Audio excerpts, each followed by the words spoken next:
Dia memang orangnya bukan tipe yang romantis gitu ya, tapi dia sangat bertanggung jawab ya sama keluarga, sama anak. Tapi memang nggak romantis, nggak seperti yang itu, nggak dia. Kalau orang mungkin I love you atau apa gitu. Kalau Pak Billy orangnya enggak, tapi dari tindakannya itu dia udah mencerminkan itu, saya tahu itu. High above him there's a swallow winging swiftly through the sky. How the winds are Ayah kalau selesai pulang gitu dari kantor Emrek ya pasti ngeteh, ngobrol sama saya, sama Palia, sama ibu juga. Itu kegiatan ngeteh sore itu pasti. Sambil nonton TV, ya pasti ya sela-sela nonton TV. Nah, kalau beritanya udah nggak sesuai dengan dia, pasti pegang gitar nih. Pasti ya sampai maghrib. Karena maghrib dah kita nanti penutupnya makan malam. Seperti seorang bapak gitu. Jadi siapapun bisa datang. Dia kayaknya nggak pernah marah, nggak pernah punya dendam sesuatu gitu ya. Willy itu tenang banget. Jadi anaknya itu kayaknya tekun, memang tekun dia. Dan tidak yang hura-hura itu sama sekali, tidak. Jauh dari hura-hura. Tapi sehari-hari Pak Willy sebenarnya nggak seformal itu, malah lebih ada kesan kebapakan gitu. Teman, pagi-pagi itu begitu buka pintu itu sudah mulai dengan riang gitu, datang selamat pagi, terus itu udah nyanyi-nyanyi gitu, udah bukan menyanyi ya, tapi bersenandung. Dona, dona, dona, dona, dona, dona, dona, dona, dona, dona, dona. Ayah kan nggak bisa ngasih apa-apa, tapi selama ayah masih mampu ya kamu harus belajar. Belajar mau pilih apa itu terserah anaknya, dia tidak menentukan, yang penting sekolah. Karena memang kenyataannya nggak bisa membekali apa-apa, bisanya membekali pendidikan itu. Karena dia kan sebagai orang tua saya tahu dan nggak mau ada yang anaknya gagal gitu kan. Jadi sekolah itu penting. Saya bisa terapkan ke anak-anak sekarang, bagaimana kalau sekolah itu kau bisa kemana aja. Gitu. Nah itu bekal. Nah di situ yang saya selalu ingat ke ayah. Jadi jangan merasa puas diri. Intinya itu. Jadi mumpung masih bisa sekolah sama ayah dulu. Saya selesai 1. Jadi S2 itu dia udah bilang kalau kamu mau sekolah ya cari beasiswa. Bapak dan ibu saya orang terdidik zaman dulu gitu ya, guru dan wartawan. Gitu. Nah waktu ayah saya masih hidup itu dia ngomong pada saya dan juga pada adik-adik saya, ini saya kan keluarga besar seperti ini, paling saya sanggup biayai kalian itu untuk sampai ke SMA saja gitu ya. Ya artinya lulus SMA mesti cari duit sendiri. Waktu ayah saya meninggal, saya pulang dari Belanda karena sekolah di Belanda. Kemudian saya bilang nggak mungkin waktu itu orang nggak bisa hidup hanya dengan bekal ijazah SMA menurut saya. Lalu kita bersepakat untuk kita coba untuk mengumpulkan uang bersama dengan ibu saya bantu pulang juga supaya bisa semua selesai SMA dan selesai BA waktu itu kita naikkan sedikit jadi BA. Tapi itu berarti kalau sudah BA ya Anda mesti mencari duit sendiri untuk sekolah lanjut gitu loh. Nah Billy termasuk yang kena itu, jadi dia selesai BA psikologi, kemudian dia sekolah sendiri, cari sendiri, ngembangkan sendiri ke listrik harus kuat tuh, bukan listrik harus lemah, listrik harus kuat. Kemudian dia masuk ke ilmu sosial di jadi dia selesai terakhir dengan S2 di sosiologi. Beliau ingin orang itu maju, paham apa yang dilakukan, juga mau berbagi ke orang lain. Misalnya Pak Willy kan mendorong saya untuk sekolah, tapi pada saat yang sama juga beliau meminta saya, karena ada staf itu, untuk mendorong staf ini untuk sekolah juga, untuk belajar juga gitu. Karena sekarang itu saya menyebut Pak Willy itu adalah guru. Ayah berpesan intinya bahwa kalau sekolah itu otak kamu nggak berhenti gitu. Jadi terus berpikir terus.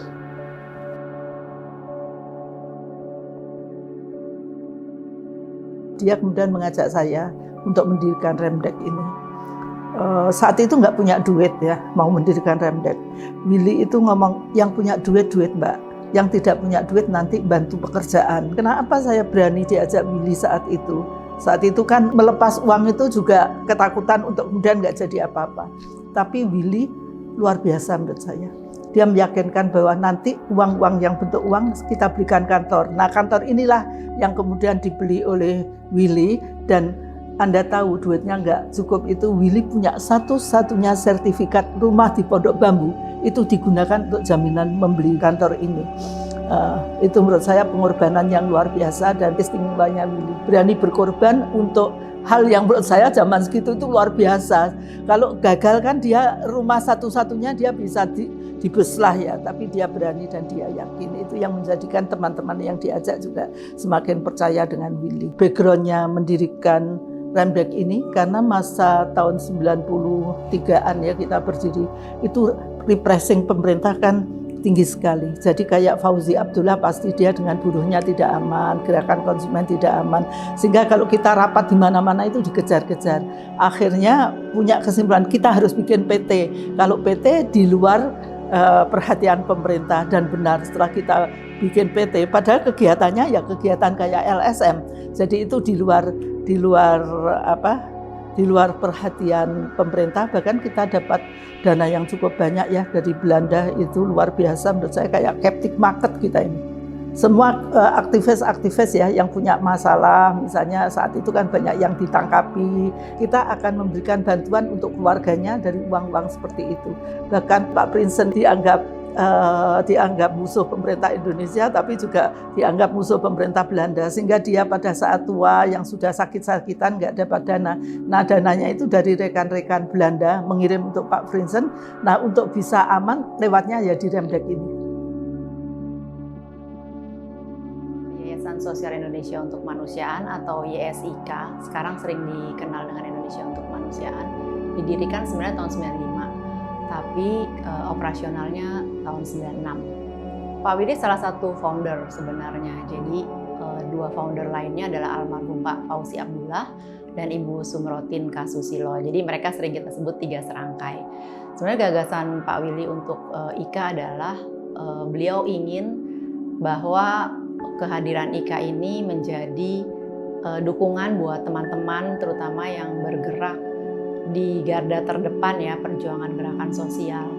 Dan kalau dilihat dari sisi formalnya, sebenarnya Indonesia untuk Kemanusiaan itu adalah pengejawantahan misi sosialnya PT Remdek.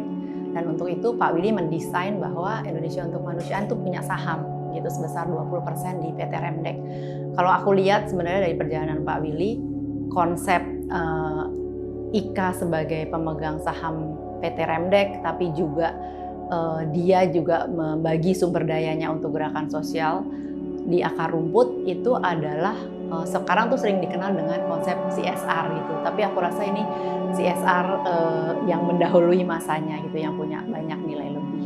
Dan Pak Willy selalu berpesan kepadaku untuk kehadiran IKA itu perspektifnya harus memperkuat kemanusiaan di Indonesia.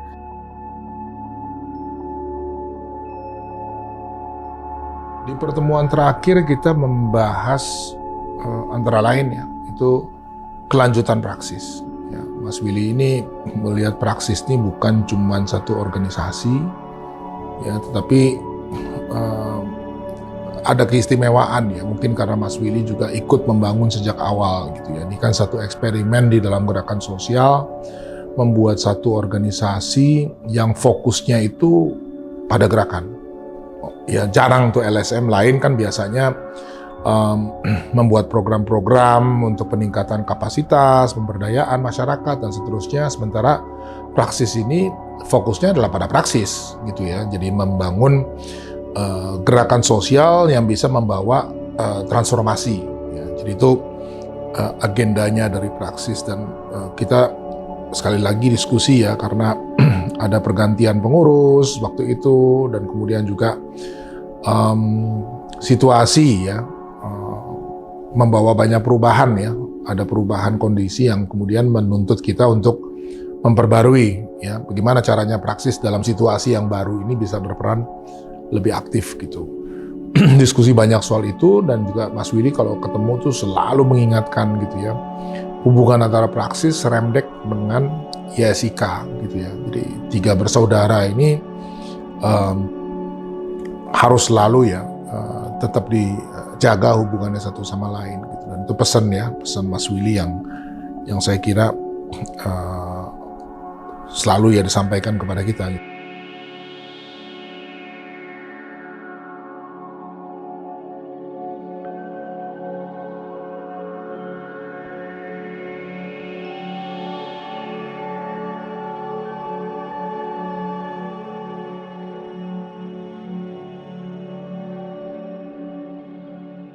Kalau idealnya kan transformatif itu berarti kan ada gerakan yang terus-menerus dari bawah, yang bergerak terus, tidak berhenti, dan dia mengkritisi 2 kekuatan, yang satu politik itu adalah state gitu ya, negara, yang lain itu adalah perusahaan ya, ekonomi gitu ya.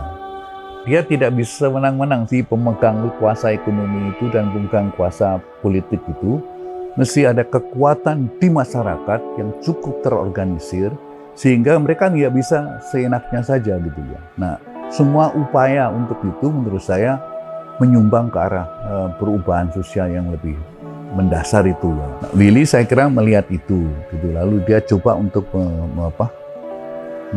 melingkan beberapa lembaga sehingga punya concern sama. Tapi mungkin dia bukan tipe perumus gagasan yang jadi gitu ya. Tapi dia gerak saja. Dia lebih menjadi berusaha untuk melink beberapa gerakan yang ada. Ya, transformasi sosial ini kan istilah yang dipakai untuk menandai perubahan yang sifatnya fundamental atau mendasar ya, dalam masyarakat gitu. Dan tentu transformasi sosial ini juga berdiri di atas banyak sekali tradisi pemikiran sebelumnya ya. Gerakan sosialis di awal abad ke-20, negara kesejahteraan di Eropa tahun-tahun 60-an, 70-an, dan kemudian juga tentu agenda sosial ya yang banyak sekali waktu itu. Kalau kita lihat hubungannya dengan Eropa pada masa itu juga sangat kuat ya di Eropa, yang dipegang oleh lembaga-lembaga donor gitu ya, seperti sosial demokratik gitu ya. Jadi banyak sekali gagasan-gagasan ini yang saya kira bermuara pada rumusan transformasi sosial. Jadi inspirasinya dari situ. Nah, mungkin yang istimewa dari transformasi sosialnya Mas Willy dan kawan-kawan ini adalah akar lokalnya tidak dilupakan gitu ya. Jadi bukan cuma sekedar meminjam ide dari luar kemudian dicangkokkan dalam konteks Indonesia gitu, tapi inspirasi tentang pembebasan manusia, tentang pembebasan sosial gitu dicari di dalam akar lokalnya. Nah, itu sebabnya ya transformasi sosial di teman-teman ini bersandar pada gerakan-gerakan akar rumput gitu ya, bukan pada katakanlah pengelompokan politik di perkotaan gitu ya, tetapi justru pada kekuatan yang ada di akar rumput itu.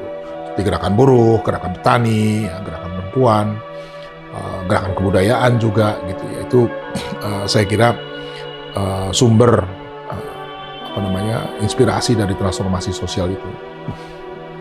Poin dari Mas Willy dan gagasan transformasi sosialnya saya kira justru ketika membangun kedaulatan rakyat itu ya, sebagai alternatif ya terhadap sistem yang represif.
merasa kehilangan.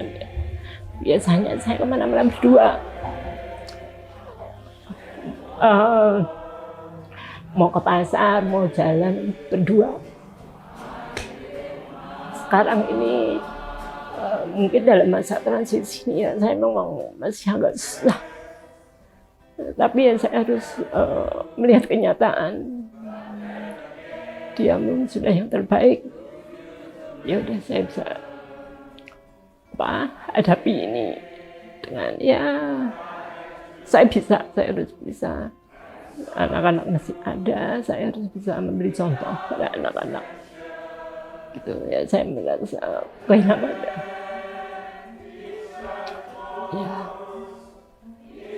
Ya, dia orangnya baik.